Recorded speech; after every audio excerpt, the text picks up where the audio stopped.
Pour moi, le fait d'avoir été une femme a plutôt été un atout dans mon aventure entrepreneuriale, car j'ai décidé de me lancer dans l'entrepreneuriat au moment où, devenue maman de mon deuxième bébé, l'entreprise dans laquelle je travaillais n'a pas voulu m'accorder un temps partiel.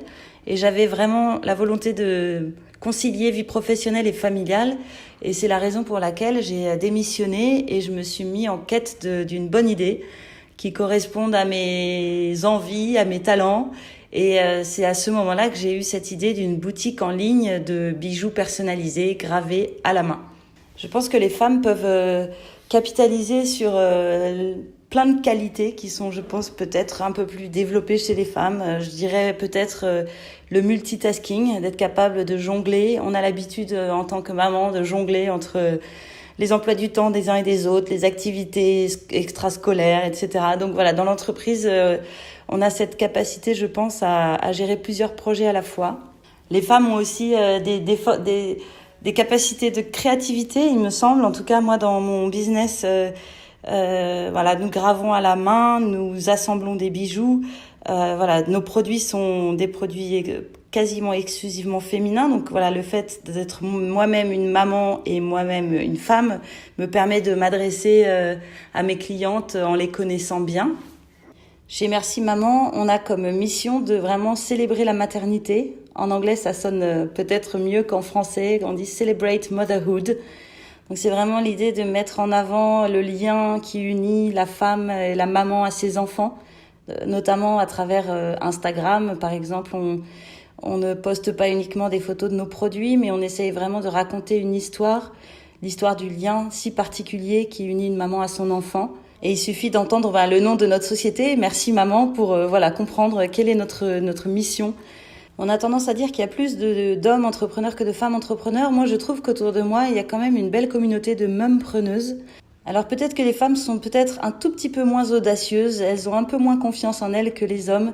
C'est vrai que j'ai repéré autour de moi qu'il y avait beaucoup de garçons qui avaient des projets entrepreneuriaux où immédiatement ils s'imaginent avoir une grosse équipe de 50 ou 100 personnes, alors que les femmes sont peut-être sur des projets un peu plus humbles où elles seraient déjà très heureuses de créer 1 ou 2 emplois autour d'elles.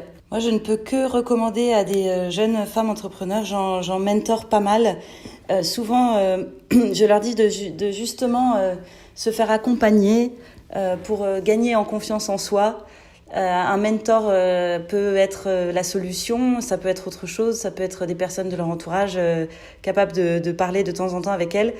L'avantage d'un mentor, c'est que on verbalise, on pose les problématiques, on en parle, on discute et le mentor va pas avoir la réponse toute faite au problème, mais le fait d'en parler, en effet de verbaliser les problématiques, ça permet d'y voir plus clair.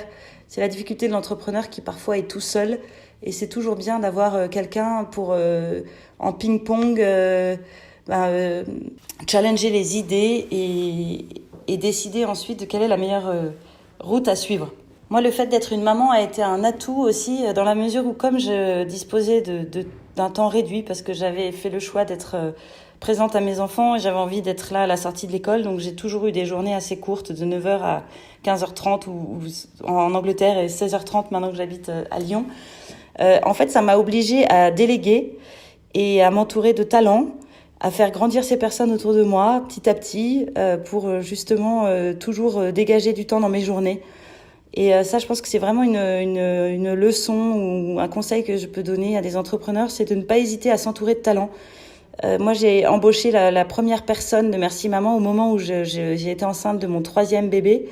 Et ça a été finalement le début vraiment de l'aventure d'entreprise de Merci Maman. À partir du moment où vous avez embauché quelqu'un à vos côtés, c'est vrai que vous avez une obligation morale, une responsabilité à faire grandir cette personne, à avoir un projet pour elle et du coup avoir un plan d'action stratégique pour votre entreprise. Je ne peux qu'encourager les jeunes femmes à se lancer dans l'entrepreneuriat. Vous êtes bourrées de talent. Allez-y, foncez, ayez confiance en vous.